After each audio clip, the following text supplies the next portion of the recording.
In this video, we're diving into the latest in the Australian bikie and organised crime world from this week.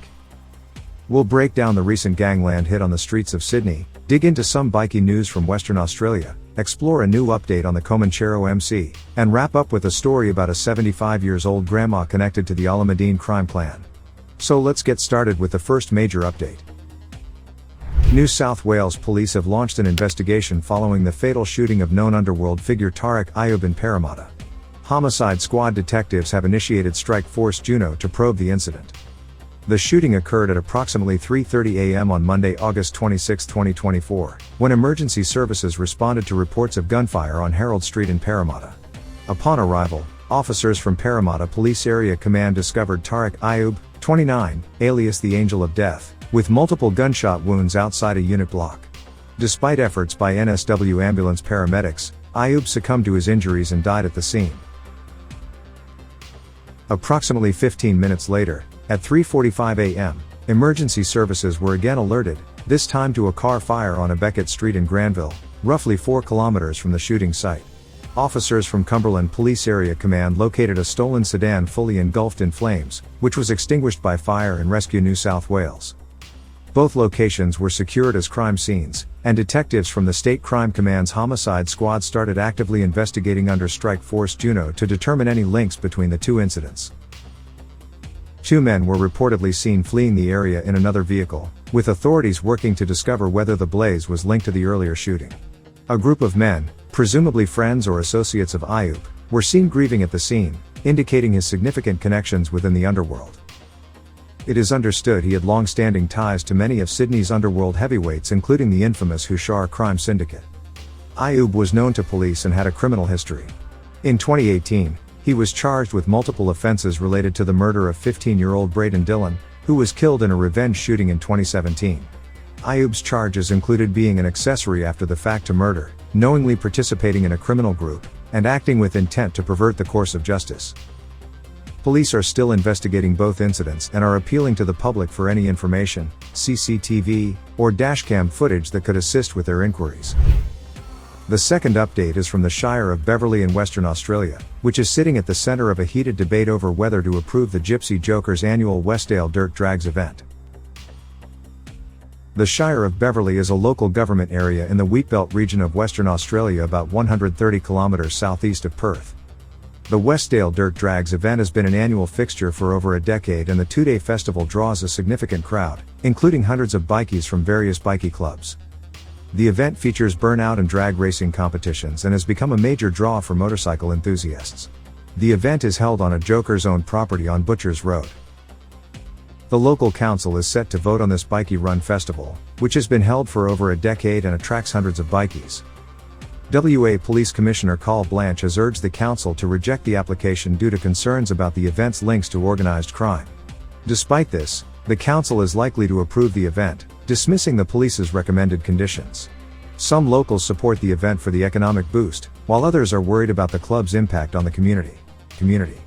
Police Minister Paul Papalia has criticised the council for potentially endangering residents by allowing the festival. The event is scheduled to take place from 27th to 29th September, and the entry fee is $50 per person.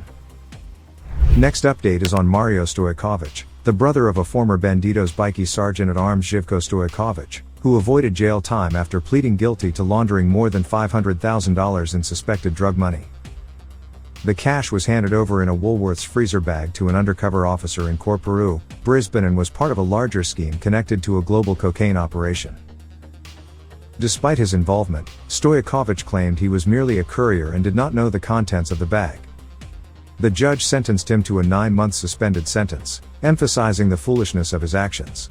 This leniency highlights the court's view of his involvement as minor compared to the broader criminal network. His elder brother Živko Stokovich was a former sergeant-at-arms of the Bandidos Centro chapter. He has a history of violent incidents, including an assault in 2012 where he attacked a student outside a nightclub in Brisbane. This led to a 12-month prison sentence, of which he served 8 weeks before being released on parole.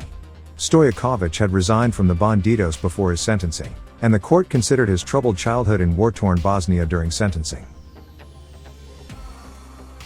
He was also involved in a major legal case in 2015 related to extortion charges against former Bandidos members, and in his latest stint in 2023, Živko received an 8-month suspended sentence for peering under a cubicle door at a woman in a Brisbane restaurant and faced charges related to a public nuisance incident at a nightclub and was also convicted of consorting with known criminals and drug possession.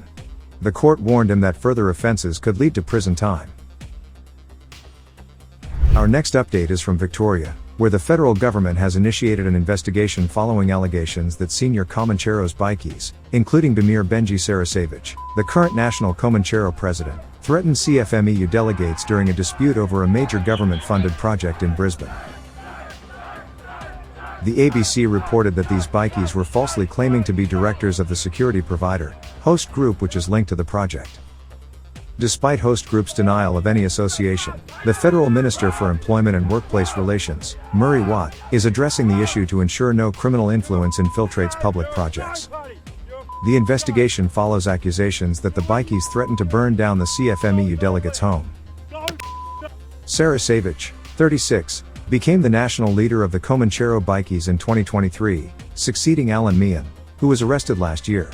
Known for his $700,000 Lamborghini Aventador, Sarasevich has connections with notable underworld figures, including Tarek Zahed and former Supreme McMurray. Originally from Bosnia, Sarasevich immigrated to Australia as a child and joined the Comancheros in 2013. He was sentenced to 3 years in prison in 2016 for blackmail. Despite his new position, reports suggest that Sydney-based bikies continue to control significant operations, especially in drug distribution.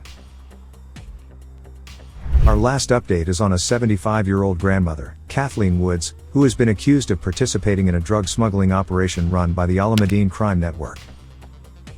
Alongside her son Chad, and 2 others, Woods was arrested for smuggling buprenorphine strips into a Hunter Correctional Facility in Newcastle. The drugs were valued between $400 and $1,200 each, were reportedly used to treat heroin withdrawal and were smuggled into the prison in a Woolworths freezer bag. Buprenorphine strips are a medication designed to treat opioid addiction and manage chronic pain. These thin, dissolvable films are placed under the tongue, where they rapidly dissolve and release buprenorphine into the bloodstream. While they help alleviate withdrawal symptoms, buprenorphine can be addictive itself and is highly sought after on the black market. Police claim Woods received the drugs from a person named Ali El Mubaid, a former bodyguard for suspected crime boss Rafat Alameddine. The group allegedly made $24,000 for the Alameddine network between May and July last year. Woods has been charged with supplying prohibited drugs and granted conditional bail. Her son Chad Woods, and others involved face similar charges and are also on bail. The investigation is ongoing, with further arrests expected. If you're looking for more thrilling and edgy bikie updates, don't hesitate, whack that subscribe button, spread and share the video, hit that like button, and drop your thoughts in the comments. And for the true grit Spartans out there, consider sending a super thanks or buy us a coffee to show some love. Your support keeps us going and the channel thriving, especially since most of our videos aren't monetized due to all the crime-related content. Stay tuned, stay curious, stay awesome, and take care. Wu-Tang. Tattered tales of sorrow, brick walls breathe hate, no hope for tomorrow. Bar locks click, reality's a knife, no sunrise here, just endless strife.